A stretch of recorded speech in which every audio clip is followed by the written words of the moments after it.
Greetings, everyone.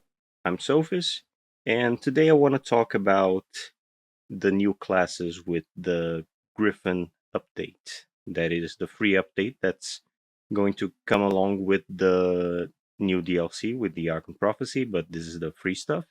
And right now we have access to the beta. So I considered making this a scripted video, but I think I can get to the point quicker and more efficiently if I just talk it out as though I was live.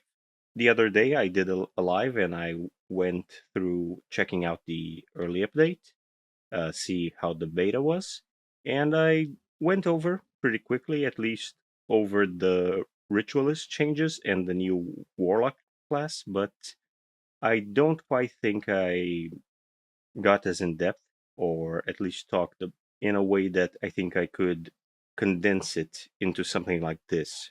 So this is my attempt to talk about it in that fashion, because these are three new classes, but at the same time, not quite. Because the changes were significant, uh, but at the same time, it works off of the bones of what we already knew. For instance, the elementalist is what we priorly understood as the mage. And just from looks alone, you can tell that this tree is significantly different than what it once was. The same can be said for the ritualist, that this is the tree. Just one note, this node is present in game. I'm using the Age of Wonders 4 database, amazing tool for this kind of stuff, great for compiling information and checking things out without having to jump around in the game and make campaigns and all that. Uh, Please do support them. I think this is an amazing tool, really key to doing everything I do, for builds research and all that. But yeah, back to the point. Yeah, this is the only error, or maybe they changed from when I played it a couple of days ago. But this has a node. But other than that, I think this is pretty much what we had going on in game. And yeah, as you can see, this is the new ritualist, and this was the old ritualist. And now there's also this other class, which is the warlock. It's a new class, but using things from the other classes. So let's get right into it. I think the key thing, the underlying philosophy of this is everything now is more focused and it has more interesting and meaningful choice and direction. Why do I say that? For instance, Elementalist is pretty clear.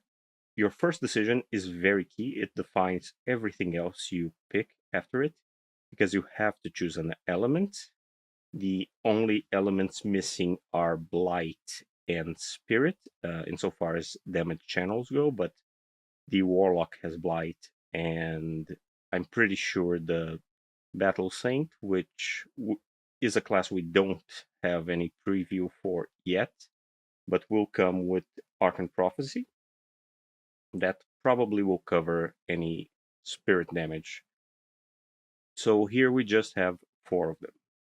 And so you have to pick which one you're going for. Then you also have to pick which shape uh, your secondary damage skill will take. So you have here like chain lightning. These are the key decisions. So basically, what your secondary damage will be like and what kind of damage are you dealing. Then everything else kind of trickles down to more particular choices. Because no matter what, no matter which way you pick in this maze, so to speak, in this tree, you will have a way to make your elementalist be a summoner because you will have access to summons. You could also just go for focusing on, breaching defenses, on ritual stuff. So I think this makes it very much more focused. So let's say I go with flames and I want blast evocation. Then I can go for status vulnerability with what I inflict. I also pick wildfire here for yet another way to keep inflicting burning. I get elemental gateway. Then I get a bonus to anyone who's burning. Then I get the spirit summons. And yeah, I get elemental mastery. So see, I made a pyromancer and I could just as well make a cryomancer or any other choice. So I think this is very nice. I think this was an interesting update because compare it to the mage before. Here you had a focus on curse stuff, on debuffs, and this is how you got, for instance, some blight damage, or you could have frost damage. So if you wanted to play a mage, this was the only way you could access these damage channels. Otherwise, you would have to use lightning or fire. This whole tree was locked behind you either being a fire evoker or a lightning evoker, and this was how you dealt damage. Then you had this middle, which was pretty, I would say, boring in the sense that this was very basic. So either you get more resistance or you ignore more resistance. Very samey, not quite as engaging as a choice, I think. So I hope I'm starting to impress upon you the kind of difference that this makes.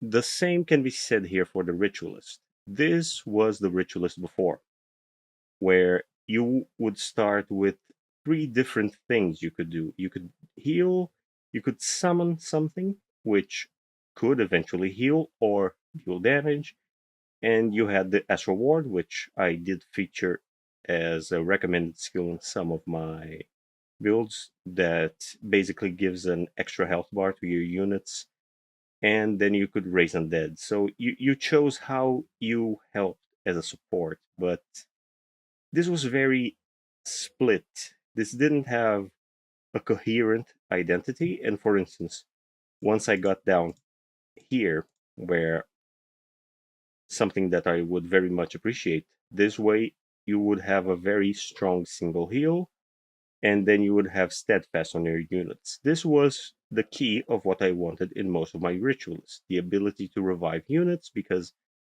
losing a unit, especially if you're playing something where ranks matter, hurts a lot. So being able to revive them in combat was very useful. And then you would go here also for reclaiming attacks. So whenever you attack, you got this. And then when you got here, sure, the battlefield restoration is an interesting ability because it affects everyone. You had to pay a 3 skill point tax because what was in here wasn't super interesting. You were forced down a path of picking. Oh, you kind of buff everyone when you enter defense mode, which felt a little ridiculous.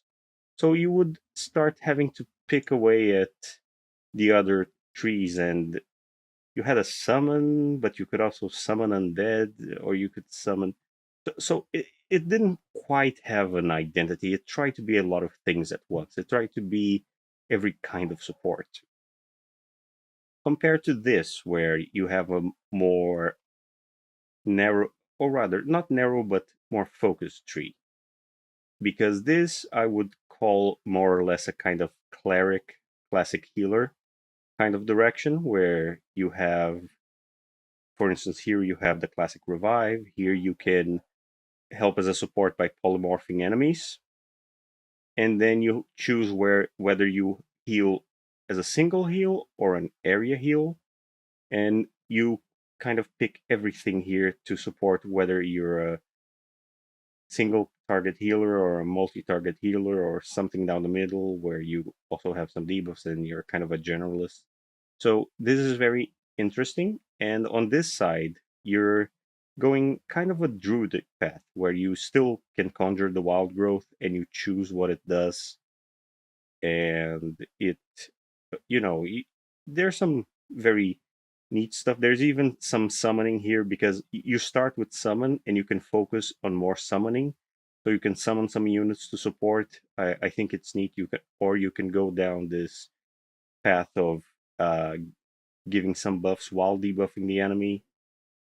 You still have, for instance, reclaiming attacks, which before you could get as a cleric. Now you can't. Now you have to go down this path, and it's now you have choices and meaningful decisions, and it shapes the identity of the hero that you're building. And then finally, uh, because again, this should connect to this, and this should connect to this. This is the kind of the last end of the final branches of the tree. Sure, you have a centralizing skill, and what it does helps everyone. But then you have a meaningful choice of how you want to cap off that build. You could go ahead and pick one of these rituals and you choose based on what seems more interesting for your army. You want to give a hasten buff, which for some builds this would be pretty strong. For instance, if you're running something with a lot of retaliation, hasten is a very valuable buff, and being able to give that to every friendly unit and to the point that it affects everyone in the battle, even if it's just one turn. Sometimes that can turn the tide of a battle, or you heal everyone. So now you have a choice. I think that's what I'm trying to get to. It's more interesting this way. So even though you can't get a little bit of sorry, back actually I want to see this one.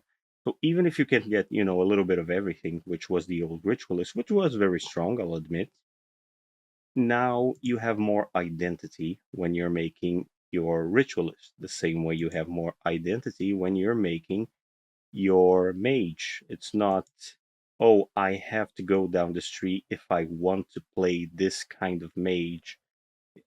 Now you have more agency in how you shape your character.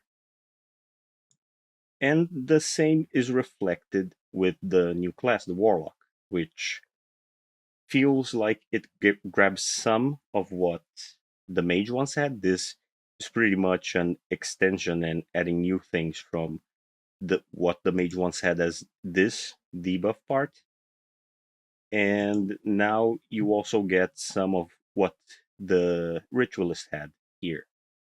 So it's very a very interesting class. This branch, I would say everything down here is more personal power, trying to make your warlock be a little scarier because you steal buffs from others, you debuff them a bit, you get benefits from when you defeat an enemy. It's pretty interesting. There's even a ranger thing here where, or rather, an equivalent to the ranger thing where in the sniping tree you get extra range. You can get that as a warlock if you go down this path.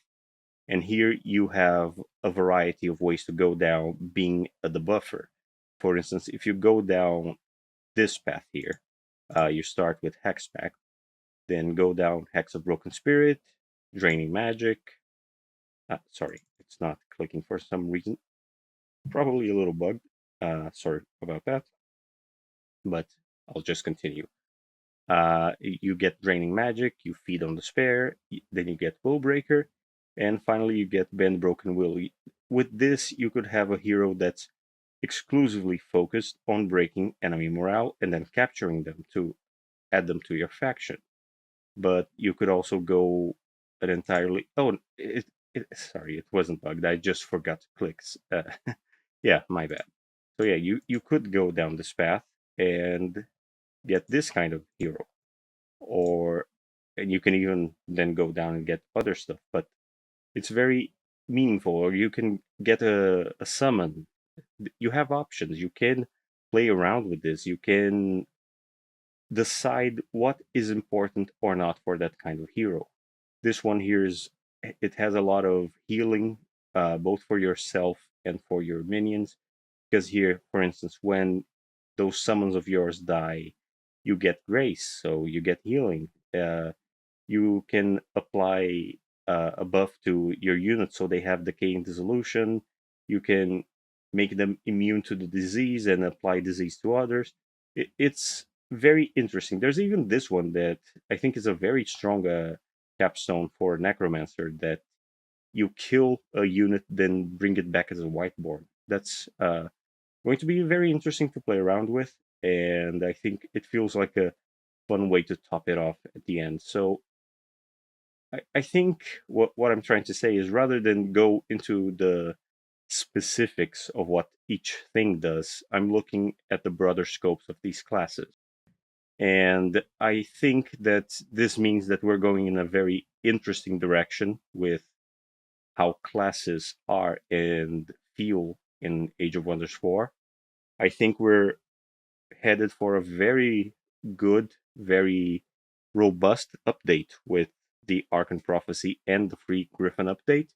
So I'm very much looking forward to it, and I hope you are as well. So that's what I have for you today. I hope you're having a good day, and see you in the next one.